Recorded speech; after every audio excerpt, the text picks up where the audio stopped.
ಮುಲ್ಕಿ ಅರಮನೆ ಆವರಣದಲ್ಲಿ ಹುಲಿವೇಷ ಕಾರ್ಯಕ್ರಮ. ಮುಲ್ಕಿ ಅರಮನೆ ಆವರಣದಲ್ಲಿ ತುಳುನಾಡಿನ ಸಾಂಸ್ಕೃತಿಕ ಹುಲಿವೇಷ ಕಾರ್ಯಕ್ರಮ ನಡೆಯಿತು.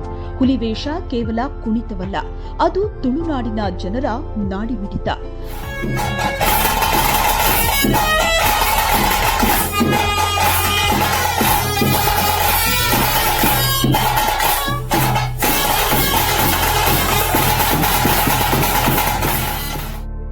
ಕರಾವಳಿಯ ಸಾಂಸ್ಕೃತಿಕ ಶ್ರೀಮಂತಿಕೆಯನ್ನ ಸಾರುವ ಈ ಹುಲಿವೇಷ ಮಕ್ಕಳಿಂದ ಹಿಡಿದು ವಯೋವೃದ್ಧರವರೆಗೂ ಎಲ್ಲರನ್ನೂ ಆಕರ್ಷಿಸುತ್ತೆ.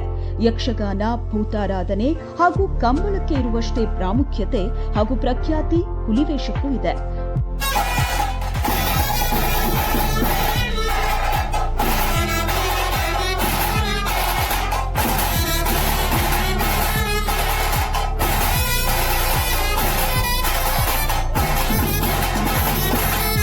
ಮುಲ್ಕಿ ಅರಮನೆ ಆವರಣದಲ್ಲಿ ಹುಲಿವೇಷ ಕಲಾವಿದರು ಅದ್ಭುತ ಪ್ರದರ್ಶನ ನೀಡಿದ್ರು. ಮೇಲ್ನೋಟಕ್ಕೆ ಇದು ಮನರಂಜನೆಯಂತೆ ಕಂಡರೂ ಸಹ ಕರಾವಳಿ ಜನತೆಗೆ ಇದು ಧಾರ್ಮಿಕ ಪ್ರಾಮುಖ್ಯತೆಯನ್ನು ಹೊಂದಿರೋ ಆಚರಣೆಯಾಗಿದೆ. ಇಷ್ಟಾರ್ಥ ಸಿದ್ಧಿಗಾಗಿ ಹರಕೆ ರೀತಿಯಲ್ಲೂ ಈ ಆಚರಣೆ ನಡೆಯುತ್ತೆ.